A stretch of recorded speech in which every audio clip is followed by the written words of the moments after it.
Hello friends, இந்த வீடியோவில் பார்த்தீங்க அப்படின்னா 6th ஸ்டாண்டர்ட் தமிழ் இயல் 1 இருக்க லைன் பை லைன் வினாக்கள் தான் பார்க்க போகிறோம். ஆல்ரெடி பார்த்தீங்க அப்படின்னா முதல் 50 வினாக்களுக்கான வீடியோ அப்டேட் பண்ணியிருக்கேன். அதுக்கான லிங்க் கீழே டிஸ்கிரிப்ஷனில் இருக்குது. வேணும் அப்படிங்கிறவங்க செக் பண்ணி பார்த்துக்கோங்க. 51வது வினா, கடல் நீர் முகந்த கமஞ்சூள் எழிலி என்ற பாடல் வரி இடம்பெற்றுள்ள நூல் எது? இந்த பாடல் வரி கார் 40 இடம்பெற்றுள்ளது. Second option. அடுத்த 52வது வினா, திணையளவு போதா சிறுபுணல் நீர் நீண்ட பனையளவு காட்டும் என்ற கூற்று யாருடையது? இந்த கூற்று கபிலருடையது. Second option. அடுத்து 53வது வினா, கனிச்சாறு, கொய்யாக்கனி, பாவிய கொத்து, நூறாசிரியம் முதலான நூல்களை இயற்றியவர் யார்?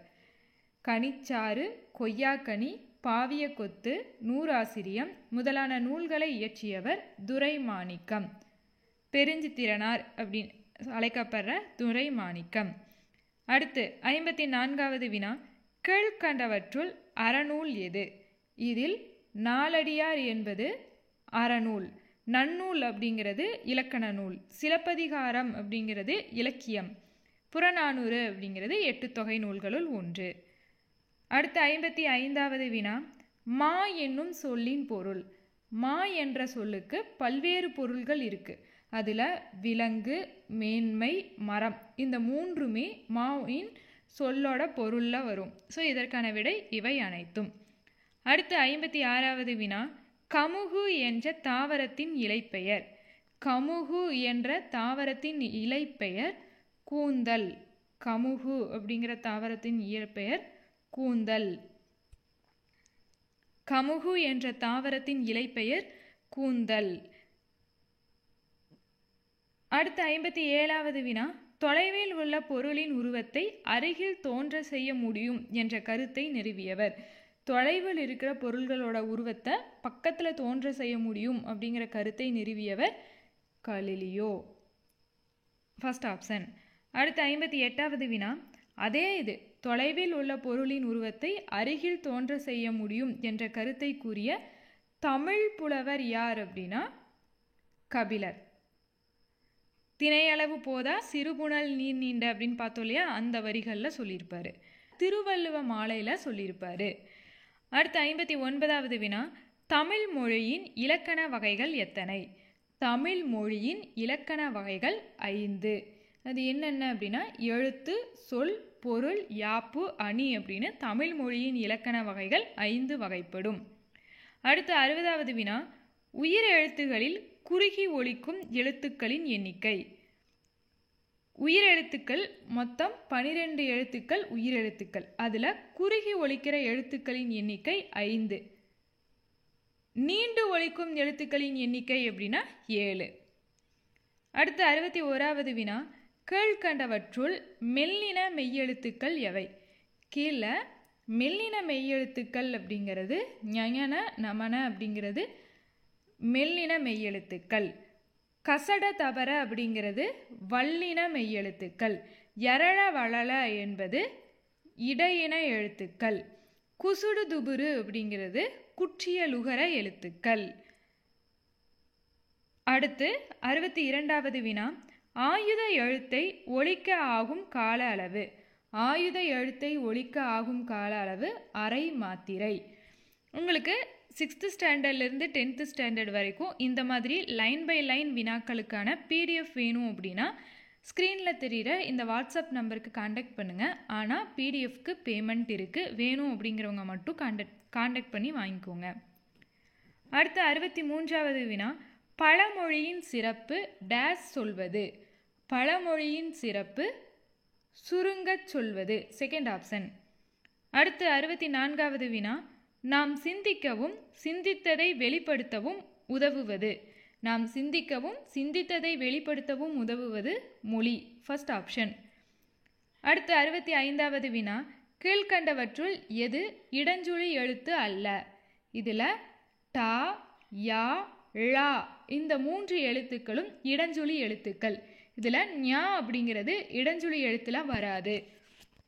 ஞா அப்படிங்கிறது வலஞ்சுழி எழுத்து. அடுத்து 66வது வினா, தோகை என்பது கீழ்கண்டவற்றுள் எதன் இலைப்பெயர் ஆகும்?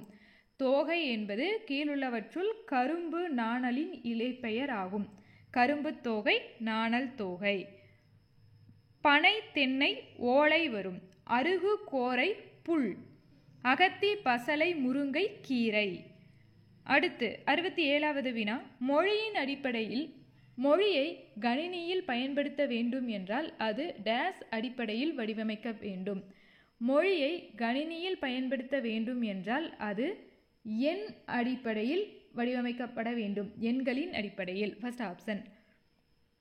அடுத்து 68வது வினா. நெடுவெள்ளூசி நெடுவசி பறந்தவடு என்னும் பாடல் வரி இடம்பெற்றுள்ள நூல் எது? நெடுவெள்ளூசி நெடுவசி பறந்தவடு என்னும் பாடல் வரி இடம்பெற்றுள்ள நூல் பதிற்றுப்பத்து. வெள்ளூசி அப்படின்னா பதிற்றுப்பத்து வரும். அடுத்து 69வது வினா. கோச்சுரா எரிந்தன சுருங்கிய நரம்பின் முடிமுதிர் பரதவர் என்னும் வரி இடம்பெற்றுள்ள நூல். நரம்பு அப்படின்னாலே நற்றிணை. Last option.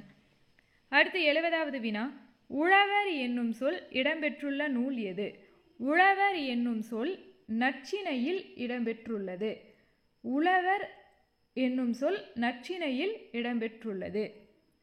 அடுத்து 71வது வினா. கண்ணே மணியே என்று குழந்தையை கொஞ்சுவது போல நம் செந்தமிழுக்கு பல பெயர்களை சூட்டி மகிழ்ந்தவர் யார்? கண்ணே மணியே என்று குழந்தையை கொஞ்சுவது போல நம் செந்தமிழுக்கு பல பெயர்களை சூட்டி மகிழ்ந்தவர் பாரதிதாசன். Last option. பாரதிதாசன். அடுத்து 72வது வினா. தமிழின் புகழ் எத்தனை திசைகளில் பரவிடும் வகையில் கைகளை கொட்டி கும்மியடிக்கும்படி பெருஞ்சித்திரனார் கூறுகின்றார்? 8 திசைகளிலும். 8 திசைகளிலும் தமிழோட புகழ் பரவிடும் வகையில் கைகளை குட்டி கும்மியடிக்கும்படி பெருஞ்சித்திரனார் கூறுகிறார். அடுத்து 73வது வினா. கீழ்கண்டவற்றுள் எது முதலில் தோன்றியிருக்க வேண்டும்? இதில் இலக்கியம் அப்படிங்கிறதான் ஃபஸ்ட்டாக தோன்றியிருக்க வேண்டும். அதுக்கப்புறமா தான் இலக்கண நூல்கள் எல்லாமே தோன்றியிருக்க வேணும் அப்படிங்கிறாங்க. அடுத்து 74வது வினா. பின்வருவனவற்றுள் எது தமிழின் கவிதை வடிவங்களில் ஒன்று? இதில் துளிப்பா அப்படிங்கிறது தான் கவிதை வடிவங்களில் ஒன்று. கட்டுரை, புதினம், சிறுகதை இது எல்லாமே உரைநடை வகைகளில் ஒன்றாக இருக்கும். துளிப்பா அப்படிங்கிறது தான் தமிழோட கவிதை வடிவங்களில் ஒன்று. அடுத்து 75வது வினா. புலனம் என்ற தமிழ் சொல் குறிப்பது எது? புலனம் என்றால் வாட்ஸ்அப் என்பது பொருள். வாட்ஸ்அப் அப்படிங்கிறது தான் புலனம் அப்படிங்கிறோம். ஃபேஸ்புக் அப்படின்னா முகநூல். மொபைல் கைபேசி. கூகுள் என்றால் தேடுபொறி. அடுத்து 76வது வினா. கடல் நீர் ஆவியாகி மேகமாகி பின்னர் மேகம் குளிர்ந்து மழையாய் பொழியும் என்ற அறிவியல் செய்தி எந்த நூலில் இடம்பெற்றுள்ளது? கடல் நீர் ஆவியாகி மேகமாகி பின்னர் மேகம் குளிர்ந்து மழையாய் பொழியும் அப்படிங்கிற அறிவியல் செய்தி திருக்குறள், திருப்பாவை, முல்லைப்பாட்டு, பரிபாடல், கார் 40 இந்த அனைத்து நூல்களிலுமே இடம்பெற்றிருக்கிறது. இதற்கான விடை மேற்கண்ட அனைத்தும். அடுத்து 77வது வினா. திரவ பொருள்களை எவ்வளவு அழுத்தினாலும் அவற்றின் அளவை சுருக்க முடியாது என்று அறிவியல் கருத்து யாருடைய பாடலில் கூறப்பட்டுள்ளது?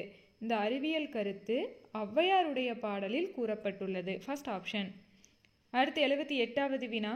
எழுத்து என்பது எவ்வாறு எழுதப்படுவதாகும்?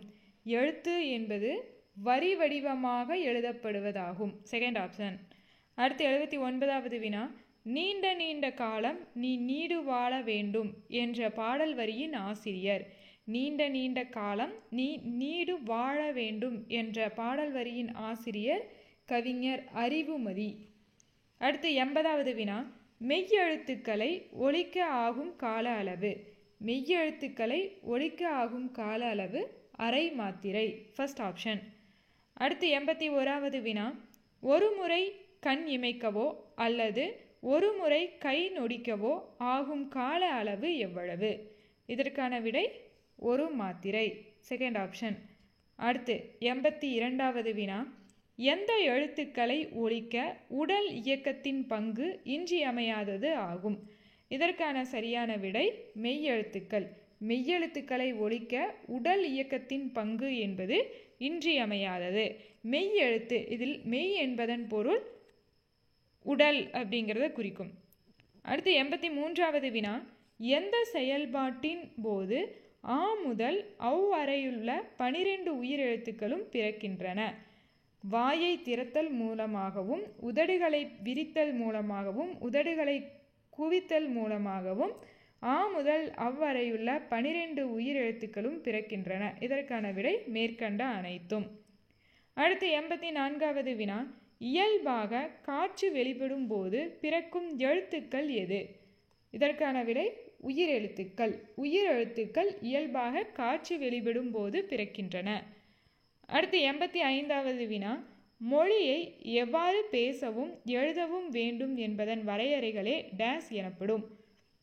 மொழியை எவ்வாறு பேசவும் எழுதவும் வேண்டும் அப்படிங்கிற வரையறை தான் இலக்கணம் எனப்படும். இலக்கணம். அடுத்து 86வது வினா, நிருமித்த என்ற சொல்லின் பொருள். நிருமித்த என்றால் உருவாக்கிய என்பது பொருள். உருவாக்கிய. அடுத்து 87வது வினா, பொறுத்துக. ஆழிப்பெருக்கு. ஆழிப்பெருக்கு என்றால் கடல்கோள் என்பது பொருள்.